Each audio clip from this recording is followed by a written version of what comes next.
Hello students, this is Neeraj Gupta.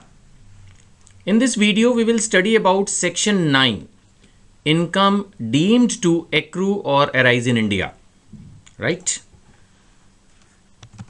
Section 9, income deemed to accrue or arise in India.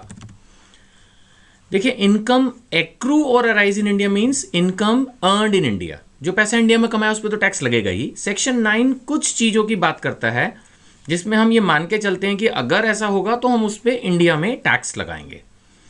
तो obviously ये quick revision video है, तो brief में मैं आपको वो सारे पॉइंट्स याद दिला देता हूँ जो इस सेक्शन में हैं। तो पहला पॉइंट काफ़ी बड़ा है, बिजनेस कनेक्शन इन इंडिया वाला, वो इस वीडियो में कवर करेंगे। बाकी के पॉइंट्स नेक्स्ट वीडियो में कवर कर लेंगे। तो सबसे पहले हम बात कर रहे हैं सेक्शन 9 सबसेक्शन 1 क्लॉज 1 की। राइट, ये गलत हो गया। या this is the correct way.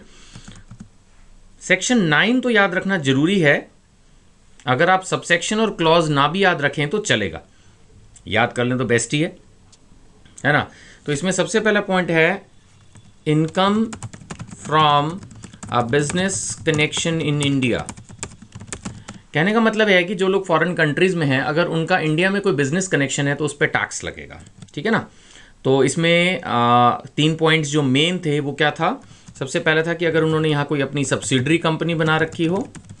दूसरा था कि अगर यहाँ उन्होंने अपना कोई ब्रांच ऑफिस खोला हो। और तीसरा था कि अगर उनकी इंडिया में कोई फैक्ट्री हो। So these are the main points. आगे जाके हम इसमें देखते हैं कि अगर उनका कोई एक होल सेलिंग एजेंट है, कोई एजेंट टाइप भी उन्होंने अगर अपॉइंट कर रखा है जो उनके बिहाफ पर डील कर रहा है, तो उसको भी हम एक बिजनेस कनेक्शन इन इंडिया मानते हैं। राइट। अब देखते हैं कि किसको हम बिजनेस कनेक्शन इन इंडिया नहीं मानते। ये भी तो पॉइंट है ना। तो the following shall not be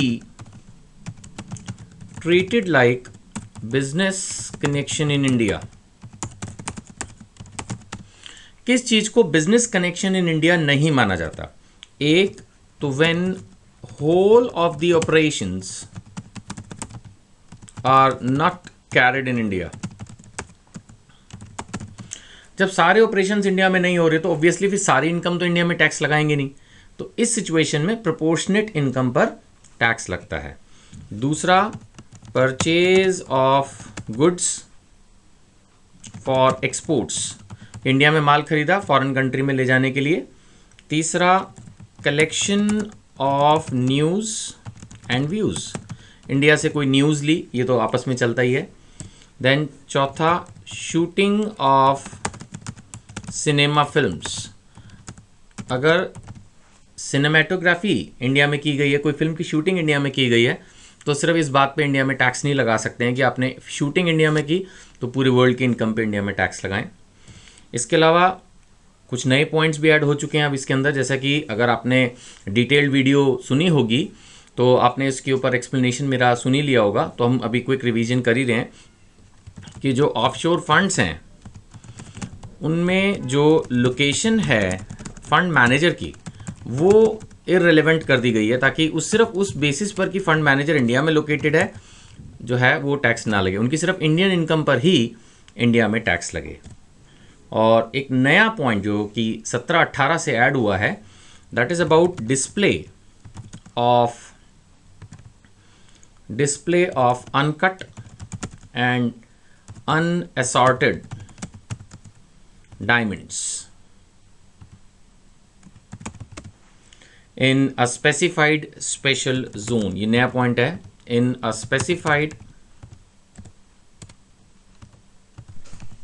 special zone. तो कहने का मतलब ये है कि ये एक नया पॉइंट ऐड किया गया है, income deemed to accrue arise in India में, जो कि काउंट नहीं होगा। यानी इस सिचुएशन में टैक्स नहीं लगेगा कि अगर एक फॉरेन कंपनी सिर्फ अनकट एंड अनअसॉर्टेड डायमंड्स को, वो भी स्पेसिफाइड स्पेशल जोन्स में, सिर्फ डिस्प्ले कर रही है। राइट। बार बार मैं इस बात को रिपीट करता हूं, कि मैं बहुत एक्सप्लेन नहीं कर रहा हूँ, क्योंकि मैं ये मान के चल रहा हूँ कि ये वीडियोस मेरे स्टूडेंट्स देख रहे हैं जिनके पास ऑलरेडी मेरी डिटेल्ड वीडियोस हैं और सिर्फ क्विक रिवीजन पर्पस के लिए ये दिया जा रहा है। सो मैं मेन पॉइंट सिर्फ इसमें जो है लिख रहा हूँ just for their revision purpose, right. Thank you.